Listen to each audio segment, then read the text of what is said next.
Bishop. Yeah. Okay, I'm Jehu. All right. Nice to meet you. Yeah. My brother Grunt. You know what I mean? With the whole crew of us, man. I ain't gonna go ahead and through the name because I ain't gonna try to waste your time. But you said you're not sure if you believe in the Bible or not. Not that. What makes you not believe it? I mean, what you don't believe? I don't believe that if you were human, well, We don't either. That's why we out here, kid. Check this out. So you know who that dude is right there? who? This one right here with the long hair and the pretty hair. They say the world is. Huh? Hey, that's a silk press. Right. Okay. Hey, do me a favor. Step on that man. Come on, Step step on him. Yep, over. Yeah. Yeah, step on him. There you go. That's what There I'm you go. talking about. Yeah, because we understand that ain't Christ, right? Right. That ain't Christ. Christ would look more like that brother right there, Right. or more like you, my brother. You look, you got the gray going on. Yeah. This, you know what I mean? Yeah. So you read in the scriptures that Christ had the gray beard, right? Yeah. Wool hair. Wool hair, Yeah. So you already know that Christ is a black man. Right. But did you know that his people are also black? I mean, You knew that. I mean, I did know, but I know now. Now you know. Let me prove it instead of just saying something. Right. And I'm gonna show you who you are in the Bible real quick. Can you give me Jeremiah 14:2, Baba Gashai, and Lamentations 5 and 10, please. Lamentations 5 and 10. So we're gonna prove with the Bible, because I know you said you don't believe in the Bible, right? You don't believe the way of the Bible has been taught. Right. We don't either. But check this out, Ken. This is something that you ain't gonna learn. They didn't want us to know. Check this out. This is the book of Jeremiah, chapter 14, verse 2. Judah mourneth, and the gates thereof languish. Judah, according to the Bible, is the so-called Negroes, right? We're gonna let the Bible interpret what they look like. Go ahead, Ken. And the gates thereof languish. They They are black unto the ground. Judah is black. Like from the ground, when you go in the ground, you get dark dirt. Right, The right. deeper you go, the darker it get, right? Right. So the Judah is another name for Jew. You ever heard the name Jew? You know what a Jew is? You ever Not heard? really. The only Jew I'm knowing about is the one that they show on TV. The white man, right? Yeah. Yeah. But we showing you that he don't match the Bible, so how can he be a Jew? Because the Bible just said Judah looked like what, King? Black unto the ground. Judah is black unto the ground. I'm gonna get another witness. Check this one out. Book of Lamentations, chapter 5, verse 10. Her skin was black like an oven. Say- Her skin was black like an oven because of the terrible famine. Because of the famine. There was a famine. The armies of the Roman armies, the Babylonian armies at this time surrounded Jerusalem, right? And the Jews, their skin, they was hungry. They starved them out. They got black. They got darker, right? Their skin got dark. It's just showing you the complexion of these Jews. These are Israelites in the Bible. They're nowhere close to white, right? They're nowhere close to white. So what I'm showing you is Christ. You said Christ was a dark-skinned man, right? What nationality was Christ? Or what ethnicity? Yeah. Was he Chinese or was he? What was he? If I go by history, I have to say he would be African. He would be African? Could be. Well, he dwelled on that continent, but he was different from the African. Can you give me Exodus 4 and 11 and 7? Probably shot. Exodus 11 and 7. He was different from an African. He looked like an African, but he wasn't an African. Can you give me Hebrews 7 and 14? He looked like an African, but he wasn't an African. Check this out, King. Book of Exodus, chapter 11, verse 7. But against any of the children of Israel shall not a dog move his tongue, against man or beast, So the context is the children of Israel, right? that you may know that the Lord doth put a difference between the Egyptians and Israel. Egyptians are Africans, right? You know, that's on the continent, that's the capital of Africa. He said the Lord puts a difference between the Egyptians or the Africans and the Israelites. Although they look alike, the Lord made a difference between them. Just like a Japanese and a Chinese man. They look alike, but they different, right? A Japanese man and a Korean man ain't the same thing, right? So therefore, Christ is a dark-skinned man, look like us, but he's not an African, is what I'm trying to show you. Go ahead. Book of Hebrews, chapter 7, verse 14. For it is evident that our Lord sprang out of Judah. The Lord, Yahushua, Jesus is who the world calls him, but his name is Yahushua. He came out of the tribe of Judah, which will make him a so-called Negro.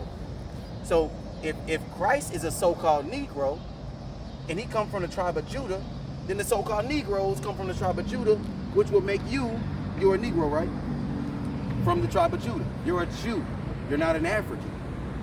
Christ is not an African. He's a Jew, but he looked like an African, right? So that's one of the biggest things in the Bible is who the Bible is talking about. The Bible is written to us.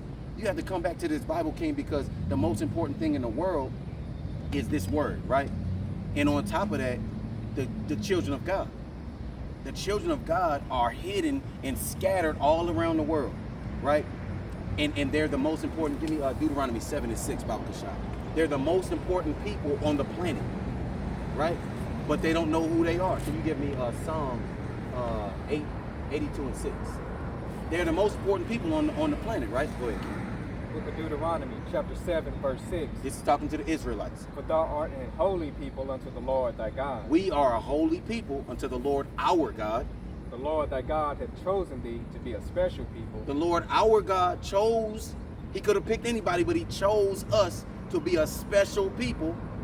Unto himself, above all people that are upon the face of the earth. You mean equal to everybody? Above all people that are upon the face of the earth. You mean below everybody? Above all people that are upon the face of the earth. He made us more special than everybody on the planet, according to the Bible. It's not my words.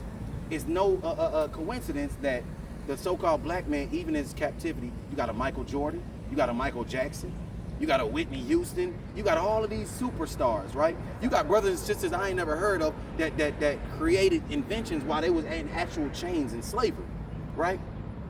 They're more special than anybody on the planet. If there was a person that could fly, right, the black man would be the first man that could fly.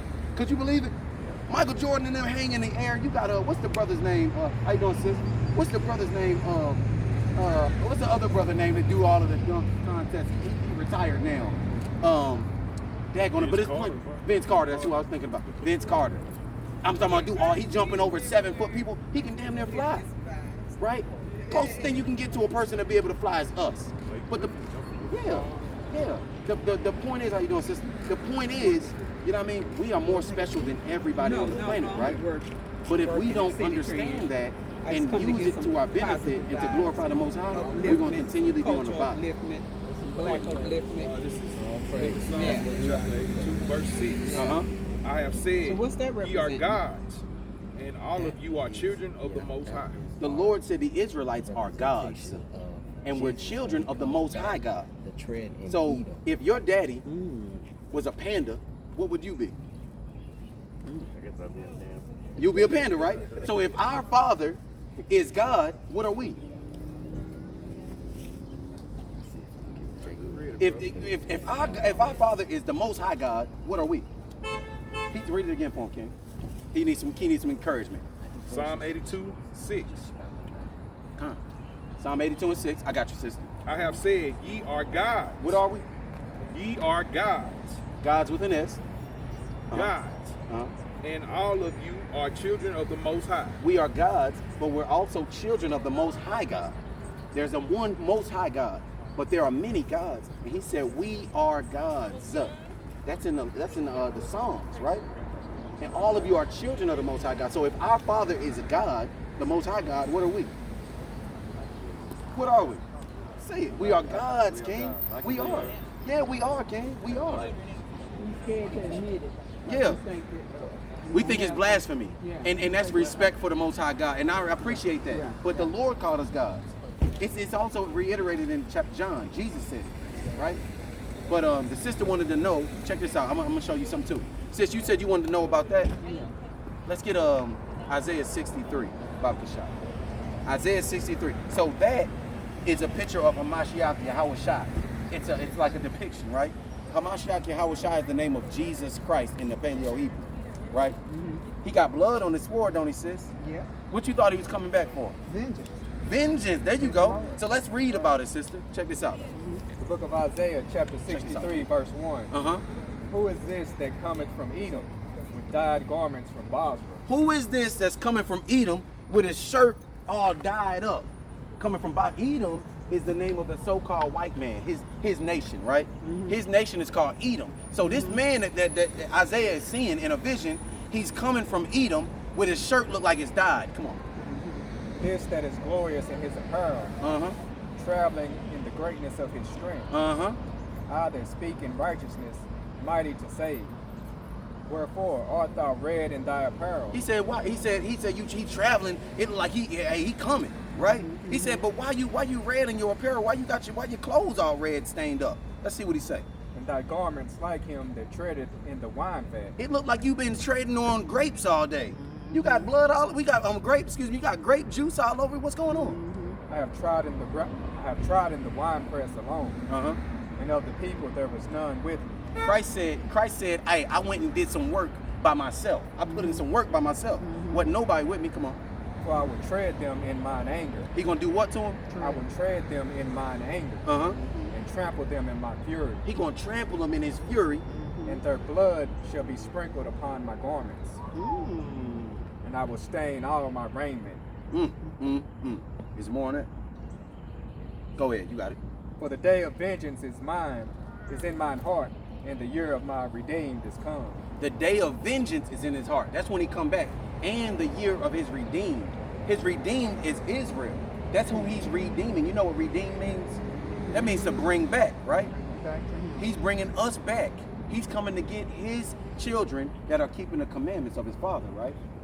So he's going to do two things at once. He's going to destroy our enemies and also get us, redeem us to him. Let's get a Luke 1:68, Baba Kashaf. Adonai. Bring my phone for me. You got my phone? Never mind. That's all good. Never mind. Luke 1:68. Thank you for the reminder. You welcome, sister. You God bless you in your trial. God bless you too. I appreciate it. Likewise, sister. Good to see you. Luke 1:68.